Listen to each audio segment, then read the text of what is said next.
दोस्तों हम लोग इस वीडियो के अंदर बिहार 7th फेज शिक्षक भर्ती 2023 के अंदर आपके किसी भी शिक्षक अभ्यर्थी हैं यानी किसी भी लेवल के, चाहे प्राइमरी हो चाहे उच्च माध्यमिक हो, उसके अंदर में भारतीय राष्ट्रीय आंदोलन से सिलेबस में डाला गया है। उसी से संबंधित महत्वपूर्ण प्रश्न पढ़ेंगे और ये प्रश्न परीक्षा में छपने वाले सवाल होंगे। तो इस वीडियो को आप लोग शुरू से अंत तक जरूर देखिएगा और यहाँ से वैसे प्रश्नों को पढ़ाएंगे जो कि किसी न किसी एग्जाम में छपा हुआ है। तो वीडियो शुरू करते हैं, अंत तक जरूर बने रहिएगा दोस्तों। देखिए दोस्तों, सवाल है सांची का स्तूप को कब यूनेस्को विश्व धरोहर की सूची में शामिल किया गया? सांची का स्तूप को कब यूनेस्को विश्व धरोहर की सूची में शामिल किया गया है? तो याद रखिएगा ये पहले कि सांची का स्तूप है कहाँ पर, तो ये भी ध्यान रखिएगा। सांची का स्तूप मध्य प्रदेश के अंदर है। सांची के स्तूप का निर्माण सम्राट अशोक के द्वारा किया गया है। सांची के स्तूप का निर्माण किसके द्वारा करवाया गया? सम्राट अशोक के द्वारा। और ध्यान रखिएगा सांची के स्तूप को यूनेस्को विश्व धरोहर की सूची में 1983 में शामिल किया गया था। यही सवाल आपसे पूछा गया था, सांची के स्तूप को कब यूनेस्को विश्व धरोहर की सूची में शामिल किया गया था? 1983 में। सांची के स्तूप किस राज्य के अंदर है? तो मध्य प्रदेश के अंदर है। सांची के स्तूप का निर्माण किस शासक ने करवाया? तो सम्राट अशोक ने। सम्राट अशोक का संबंध मौर्य वंश से है।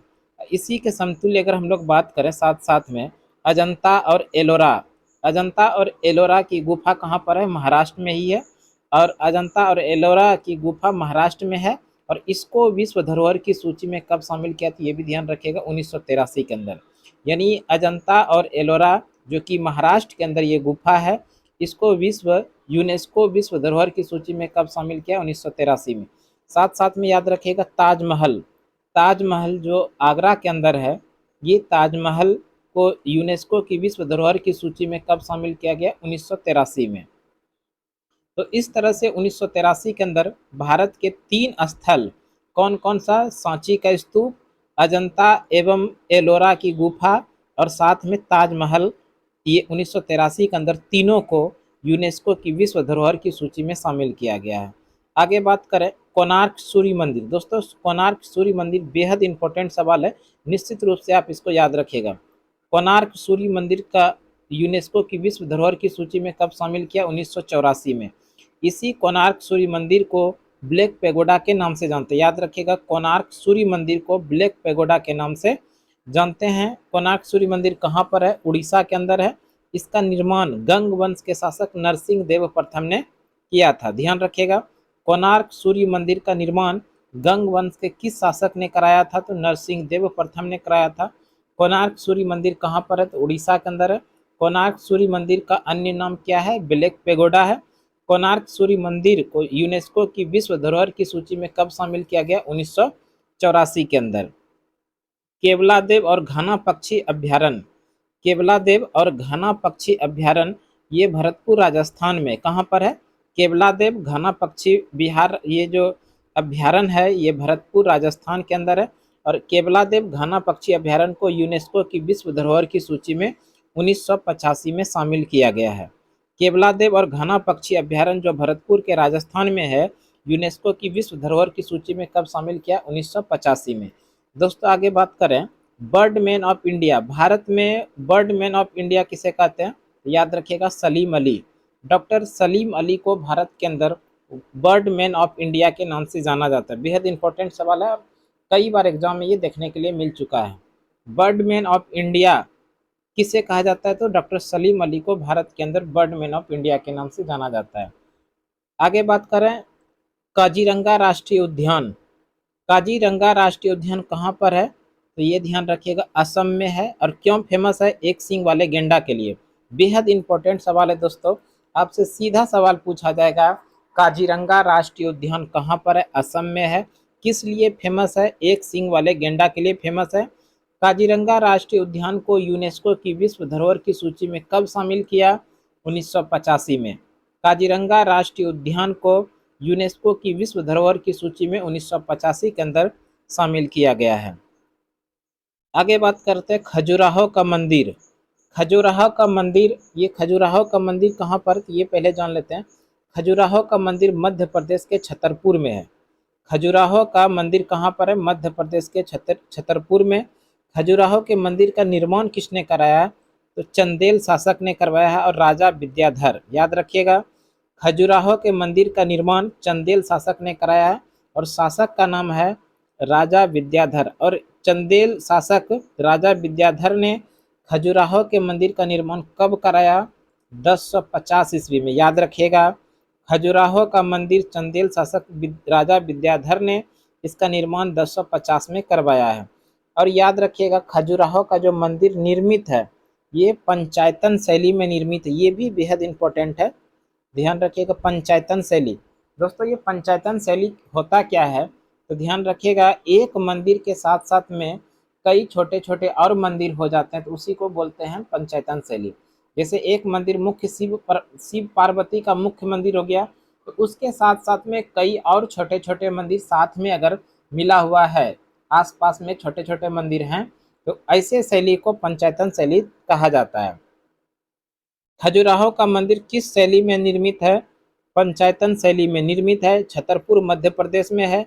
इसका निर्माण चंदेल शासक राजा विद्याधर ने 1050 में करवाया था। खजुराहो के मंदिर को यूनेस्को की विश्व धरोहर की सूची में 1986 के अंदर शामिल किया गया, याद रखिएगा। 1986 में खजुराहो के मंदिर को यूनेस्को की विश्व धरोहर की सूची में शामिल किया गया। आगे बात करते कुतुब मीनार, दोस्तों बेहद इंपॉर्टेंट सवाल है। सबसे पहले जान लेते ये कुतुब मीनार, इसका निर्माण कार्य जो शुरू किया था वो कुतुबुद्दीन ऐबक ने शुरू किया था। कुतुब मीनार का निर्माण कार्य कुतुबुद्दीन ऐबक ने शुरू किया। कुतुब मीनार का निर्माण कार्य पूरा इल्तुतमिश ने कराया। और इसी कुतुब मीनार के ऊपर में 2 मंजिल किसने जुड़ाया? तो फिरोज शाह तुगलक ने। तीनों का नाम याद रखिएगा दोस्तों, बेहद इंपॉर्टेंट सवाल पूछा जाता है कि इनमें से कुतुब मीनार के निर्माण कार्य में किसने कार्य नहीं करवाया है। ये तीनों का नाम रहेगा और इसके अलावा जो रहेगा वो आंसर हो जाएगा, उन्होंने नहीं कराएगा।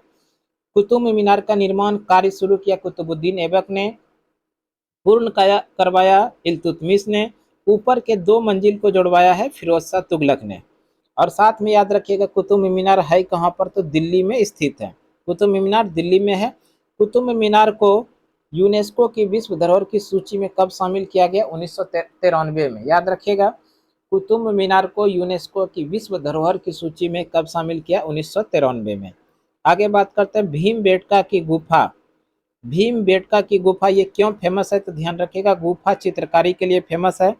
भीमबेटका की गुफा गुफा चित्रकारी के लिए फेमस है। कहाँ पर है? मध्य प्रदेश में। भीमबेटका की गुफा पूरा पाषाण कालीन है। पूरा पाषाण कालीन का सबसे बड़ा उदाहरण है बेटका की गुफा। भीमबेटका की गुफा की यूनेस्को विश्व धरोहर की सूची में कब शामिल किया गया है? 2003 में भीमबेटका की गुफा को यूनेस्को विश्व धरोहर की सूची में शामिल किया गया है। रानी का बाव, रानी की बाव है कहाँ पर? गुजरात में। और इसको यूनेस्को विश्व धरोहर की सूची में कब शामिल किया? 2014 के अंदर। अगला सवाल है अलेक्जेंडर कर्निघम। अलेक्जेंडर कर्निघम भारतीय पुरातत्व विभाग के जनक हैं। भारतीय पुरातत्व विभाग के जनक किसे कहा जाता है? अलेक्जेंडर कर्निघम को। इन्हीं के नेतृत्व में 1861 में पुरातत्व विभाग की स्थापना किया गया था। अलेक्जेंडर कर्निघम को भारतीय पुरातत्व विभाग का जनक कहा जाता है। आगे बात करते हैं सती प्रथा का पहला लिखित साक्ष्य कहाँ से मिला है? तो सती प्रथा का पहला लिखित साक्ष्य एरन अभिलेख से मिला है। एरन अभिलेख ये भानुगुप्त से संबंधित है।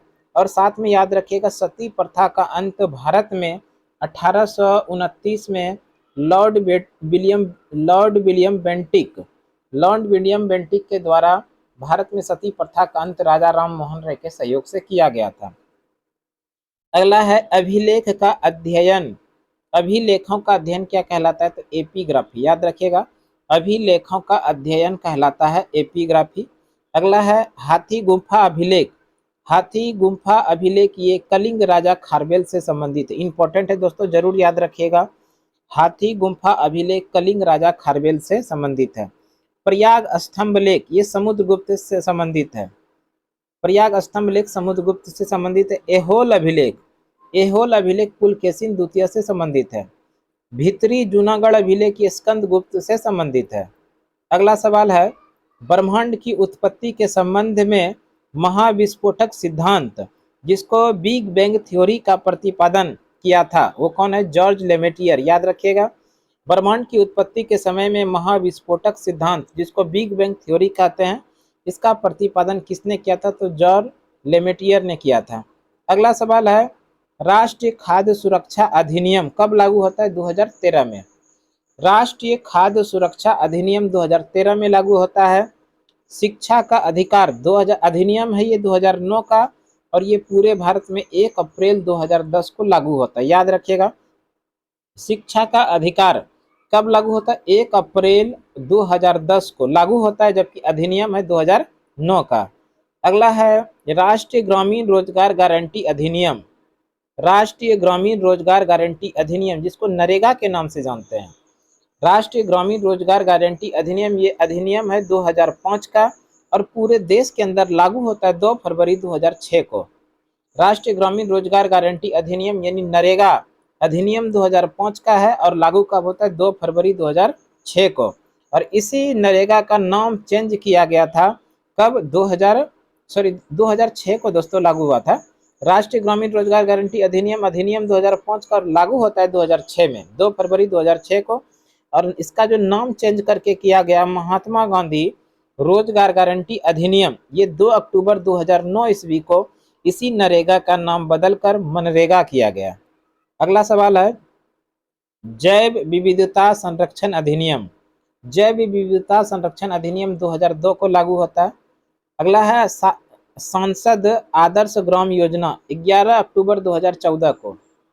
सांसद आदर्श ग्राम योजना 11 अक्टूबर 2014 को। अगला सवाल है, मिशन इंद्रधनुष। मिशन इंद्रधनुष ये टीकाकरण से संबंधित है, ध्यान रखिएगा। मिशन इंद्रधनुष टीकाकरण से संबंधित है, और इसकी शुरुआत हुई है 25 दिसंबर 2014 को। दोस्तों, एक है इंद्रधनुष योजना, और ये इंद्रधनुष योजना जो है ये बैंकिंग सेक्टर से संबंधित है।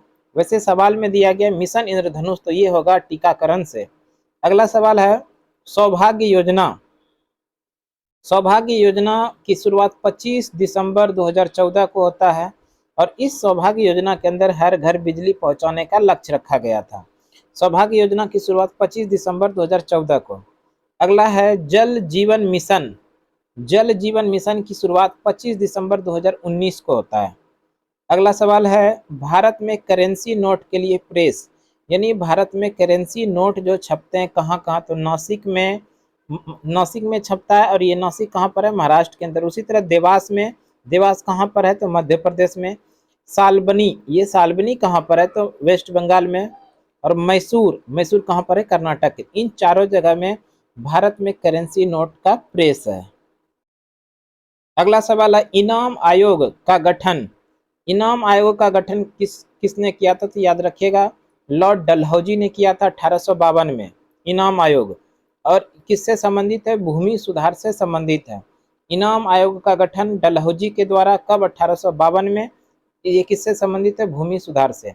हंटर आयोग, हंटर आयोग का संबंध शिक्षा संबंधी, और ये लॉर्ड रिपन के शुरू में शुरू किया गया था। और एक हंटर समिति, ये दोनों अलग अलग है दोस्तों, ध्यान रखिएगा। हंटर आयोग शिक्षा से संबंधित है, और इस हंटर आयोग का गठन हुआ था 1882 को लॉर्ड रिपन के शासनकाल में। और दूसरा है हंटर समिति। ये हंटर समिति का गठन 1919 में जलियांवाला बाग हत्याकांड की जांच के लिए किया गया था, याद रखिएगा। हंटर आयोग शिक्षा से संबंधित है, जबकि हंटर समिति जलियांवाला बाग हत्याकांड की जांच से संबंधित है, जिसका गठन 1919 में किया गया था। अगला है सिंचाई आयोग। सिंचाई आयोग के अध्यक्ष स्कॉट थे, और इस सिंचाई आयोग का जो गठन किया गया था लॉर्ड कर्जन के द्वारा 1901 में। ये इंपॉर्टेंट है, याद रखिएगा। सिंचाई आयोग का गठन लॉर्ड कर्जन के द्वारा 1901 में। किसकी अध्यक्षता में इसका गठन किया गया था? तो लॉर्ड स्कॉट के द्वारा। तो दोस्तों, इस तरह से हम लोगों ने आज इस क्लास के अंदर एक और भी सवाल है, देख लेते हैं उसको। विश्वविद्यालय आयोग। विश्वविद्यालय आयोग टॉमस रेले आयोग है, लॉर्ड कर्जन के समय में ये शुरू हुआ था। सेडलर आयोग के द्वारा ही कोलकाता विश्वविद्यालय की स्थापना की गई थी। अगला सवाल है, सर्जेंट आयोग। सर्जेंट आयोग शिक्षा से संबंधित है, और ये सर्जेंट आयोग 1949 में गठन हुआ था लॉर्ड वेबल के द्वारा। तो दोस्तों, इस तरह से आज हम लोगों ने भारतीय राष्ट्रीय आंदोलन के कुछ वैसे प्रश्नों को पढ़े जो पिछले बीपीएससी के एग्जाम में ये सवाल छपा हुआ था। उन सभी सवालों को एक साथ कलेक्शन करके आप लोगों के लिए हम लाए। और हमें उम्मीद है कि इस वीडियो से आप लोगों को आने वाले समय में जब आप लोग एग्जामिनेशन में बैठिएगा तो इस चैनल के साथ साथ में इस वीडियो से भी आप लोगों को प्रश्न निश्चित रूप से देखने के लिए मिलेगा।